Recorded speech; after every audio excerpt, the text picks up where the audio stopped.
ईद किया, उसके बाद उन्होंने मस्जिद जलाई। मस्जिद के जो कुरान वगैरह थे उनकी बेहुरमती की, चटाइयों को जला दिया। हम टूट करके बिखर गया है। हम तो कहीं की नहीं है, न ऊपर के न नीचे के। हमारी 65 साल उम्र हो गई, हम रिटायरमेंट में हैं। वो जो भेजता था मैं खाता था, अब तो मेरा खाना भी बंद हो गया। दोनों में आपका कोई मंत्री नहीं आया, कोई अभी तक कोई बयान भी नहीं आया। क्यों खाली मोनू मनेसर यादव है इसलिए ट्वीट करने में तेजस्वी यादव को दिक्कत हो रहा है? मुसलमानों का वोट चाहिए, मुसलमानों के हक। तेजस्वी यादव से पूछना चाहता हूँ और नीतीश जी से, आप दोनों की सरकार है, बिहार का 2 बेटा शहीद हुआ, एक पुलिस एक रेलवे में मारा उसको और यहाँ मार मधुबनी और सीतामढ़ी में। उन गुंडों ने, दहशतगर्दों ने हमला करके मेरे भाई को शहीद कर दिया। आपकी बात हुई थी भाई जी, मेरे भाई से मेरी बात, मेरा भाई 7 महीने से था उस मस्जिद में। अब आने वाले भी थे घर? वो दूसरे दिन ही आने वाले थे उसका जी दूसरे। अभी हम सीतामढ़ी में मौजूद है और पिछले दिनों आपने देखा कि गुरुग्राम के मस्जिद में एक हाफिज शाद नाम के व्यक्ति को किस तरह से भीड़ के द्वारा उनका मर्डर किया जाता है। उन्हीं के घर पे मौजूद है, थोड़ा दिखा दीजिए घर।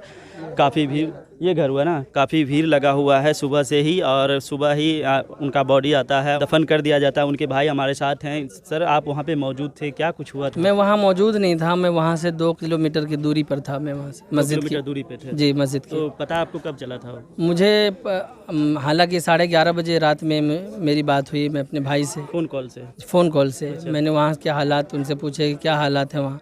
अच्छा, तो वहाँ का हालत ख़राब था उस वक्त ना? ख़राब नहीं था उस वक्त वहाँ का हालात, ऐसा कुछ माहौल ऐसा नहीं था वो। अब अंदरूनी मैं नहीं जानता कि अंदरूनी क्या था। अच्छा। पर वहाँ के हालात ख़राब नहीं थे उस वक्त। वहाँ पे कोई फसाद वगैरह नहीं हुआ या कोई तोड़ फोड़ उस वक्त नहीं हुई थी। अच्छा। और पुलिस वहाँ मौजूद थी सुबह से, मस्जिद के चारों तरफ पुलिस थी। अच्छा, हुआ था नूह में, तो फिर गुरुग्राम में ऐसा माहौल कैसे हो गया था वहाँ पे? जी, वही उसी की आग सबसे पहले नूह में इतवार के दिन हुई। हाँ। जो सोनू या मोनू मानेसर के जरिए, हाँ। तो वो आग वहाँ फैली। उसके बाद धीरे धीरे आते आते वहाँ से सेक्टर 57 पहुँची और रात के 12 से 12:30 के बीच में उन गुंडों ने, दहशतगर्दों ने हमला करके मेरे भाई को शहीद कर दिया। आपकी बात हुई थी भाई? जी, मेरे भाई से मेरी बात 11:30 बजे हुई थी। उनका क्या कहना था? उनका कहना था कि सब कुछ ठीक है यहाँ पे और पुलिस मौजूद है तो कोई ख़तरा है नहीं। लेकिन हमें नहीं मालूम था कि पुलिस अपनी मौजूदगी में सब कराएगी। वहाँ की पुलिस मौजूद थी, फिर जी, इतना बड़ा कांड हो गया। इतना बड़ा कांड हो गया। पुलिस चाहती तो रोक सकती थी। जिस तरीके से उन्होंने मेरे भाई के ऊपर गोली बरसाया, पुलिस चाहती तो उनको भी, हालांकि पुलिस को अधिकार होता है कि जी आप उनके ऊपर अटैक कर सकते थे, बचा सकते जी, उनको बचा सकते थे, उनको अपनी कस्टडी में ले सकते थे। लेकिन सिर्फ 22 साल के थे जी, सिर्फ 22 साल के थे। उनकी क्या गलती थी? मस्जिद में वो तो उनकी बस गलती यही थी कि वो वहाँ के इमाम थे और उनकी कोई गलती नहीं थी। आप क्या चाहते हैं? आप तो इतना बड़ा कांड हो गया सरकार। जी, मैं यही चाहता हूँ यहाँ की अपनी सरकार से, बिहार सरकार से, और वहाँ की जो खट्टर सरकार है वहाँ से, उनसे, और केंद्र की सरकार से कि उन आरोपियों को गिरफ्तार करे जल्द से जल्द, जितने भी वो लोग थे। और जिस तरीके बेदर्दी से उन्होंने मेरे भाई को शहीद किया, इसी तरीके से उनको भी फांसी के ऊपर लटकाए। तकरीबन 250-300 लोगों ने उसके ऊपर हमला किया था। पहले मेरे भाई को शहीद किया, उसके बाद उन्होंने मस्जिद जलाई। मस्जिद के जो कुरान वगैरह थे उनकी बेहुरमती की, चटाइयों को जला दिया और मस्जिद के ऑफिस को तोड़ फोड़ दिया। मेरा भाई 7 महीने से था उस मस्जिद में। अब वो आने वाले भी थे घर? वो दूसरे दिन ही आने वाले थे। उसका टिकट बना जी, हुआ दूसरे दिन के उनका टिकट था। टिकट मेरे पास अभी भी मौजूद है। 7 महीने से ही रह रहे थे? 7 महीने से वहाँ थे। 7 महीने के अंदर ही घर ही आने वाले थे और इतना बड़ा कांड हो गया।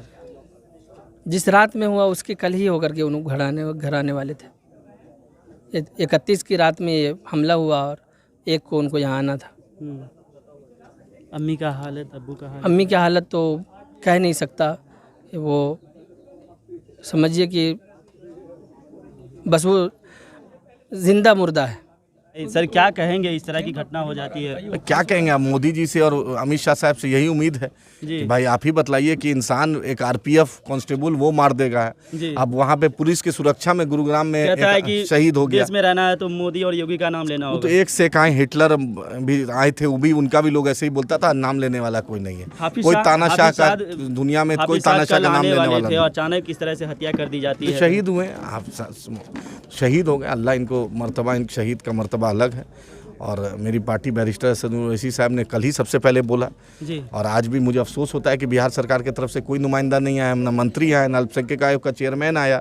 अरे कोई तो आओ मेरे दुख दर्द में, सिर्फ वोट के लिए आओगे मेरे दर पर, जी। सिर्फ अवतार पार्टी का ड्रामा करोगे। इंसाफ सर कैसे मिलेगा इससे? इसकी लड़ाई हम लड़ेंगे, अगर पॉलिटिकल जो लड़ाई है वो भी लड़ेंगे, जुडिशरी की लड़ाई वो भी लड़ेंगे हम 22 लोग। साल की लड़की को इस तरह से भीड़ के द्वारा भाई मार वही दिया अफसोस है, इससे बड़ा ये तो मेरा नेता बैरिस्टर असद ओवैसी साहब पहला दिन से बोल रहे हैं। पहला दिन से उन्होंने कहा था कि हाँ वो जकिया जाफरी का बेटा है, वो इशरत का भाई है, वो मोहसिन के चचा है। उन्होंने तो पार्लियामेंट में कहा था, जी। 24 जून 2014 को कहा था। जी। ये तो कांग्रेस सरकार की नाकामी थी जो मोदी और अमित शाह बच गए हैं। जी। या सोहराबुद्दीन इनकाउंटर हुआ, गुजरात कार्नेज हुआ, आपके सामने है, इन्होंने बचाया। क्या कर रहे हैं आगे सर इंसाफ के लिए? हम लोग लड़ाई लड़ेंगे, पॉलिटिकली, सोशली, लीगली लड़ाई लड़ेंगे। MIM पूरी तरीके से खड़ी है। बिहार सरकार अभी इमीडिएट मुतालबा, अफसोस लगता है एक भी मिनिस्टर नहीं आया इनका, एक भी कोई नुमाइंदा नहीं आया, ना DMSP नहीं आया, DMSP नहीं आया यहाँ का। इसका काम है आपका आना। आप राजा नहीं हैं, आप अंग्रेज के हुकूमत में नहीं हैं, आप लोकतंत्र में हैं। जी। मंत्री जो बने हैं टैक्स पेयर के मंत्री, आपका जो सिक्योरिटी गाड़ी आगे पीछे थी जो टैक्स पेयर के वो चलती है। मैं तेजस्वी यादव से पूछना चाहता हूँ और नीतीश जी से, आप दोनों की सरकार है, बिहार का 2 बेटा शहीद हुआ, एक पुलिस, एक रेलवे में मारा उसको और एक यहाँ मारा, मधुबनी और सीतामढ़ी में, दोनों में आपका कोई मंत्री नहीं आया, कोई अभी तक कोई बयान भी नहीं आया। क्यों? खाली मोनू मनेसर यादव है इसलिए ट्वीट करने में तेजस्वी यादव को दिक्कत हो रहा है। मुसलमानों का वोट चाहिए, मुसलमानों के हक में, वही तो पूछना चाहते हैं अशोक गहलोत और सचिन पायलट से, आप लोग क्या कर रहे हैं? आप क्या कर रहे हैं? हम आवाज उठाते हैं तो मेरे पर BTC बोलते हैं। बतलाइए सच्चाई कि यहाँ पर कौन है, बतला दे कि कौन खड़ा है आज। पूरी फैमिली के साथ MIM खड़ी है। मैंने लीडर बैरिस्टर असद ओवैसी साहब ने बात की, पूरा अख्तरुल इमान साहब ने बात की, आफ्ताब इंजीनियर साहब ने बात की, पूरी MIM खड़ी है। हम इसकी लड़ाई लड़ेंगे। अभी विधानसभा जब होगा उससे पहले भी ये मैटर CM के यहाँ ले जाएंगे। नीतीश जी से अनुरोध है कि इनके परिवार को 50 लाख रुपया और नौकरी दे, ये आपके हाथ में है। यही तो अफसोस है ना बॉस, यही तो अफसोस है ना, यही तो सोचना है ना कि सिर्फ वोट के वक्त आपके गली में आ जाएगा, और जब जरूरत है, जब शहीद हुआ, जब मेरे पर गोली चली, मेरे पर आफत आती है तो कोई नहीं होता है। उसमें एक ही होता है जिसका नाम ओवैसी साहब। आपने देखा कि पिछले दिनों जिस तरह से हाफिज साद को मस्जिद में वो इमाम थे और मात्र 7 महीना ही उनको वहाँ पे हुआ था और किस तरह से भीड़ के द्वारा उनकी हत्या कर दी जाती है। कौम के लीडर को जो है मार दिया जाता है। कौम के लीडर को मार दिया जाता है मतलब? क्योंकि जो भी हाफिज है, कारी है, आलिम है, ये कौम के लीडर होते हैं।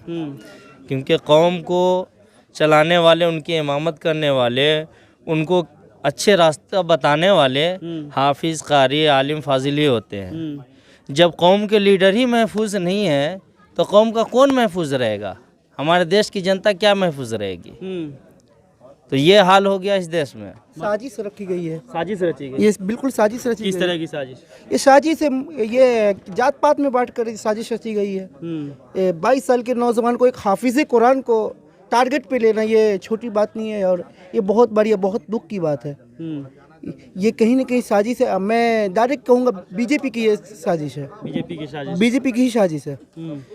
जब 30 तैनात वहाँ पे अवेलेबल रहकर भी अगर कोई इंसान सेफ नहीं हो, एक इंसान चाहता है मुझे कोई प्रॉब्लम है प्रशासन के पास जाऊँगा, प्रशासन रहते हुए भी वो सेफ नहीं रहा, तो फिर किस बात की सरकार पे, कैसी सरकार के निंदा करते हैं? मिली हुई है, भ्रष्ट है प्रशासन, खुद ही कठपुतली की तरह काम कर रही है और बिल्कुल भ्रष्ट है।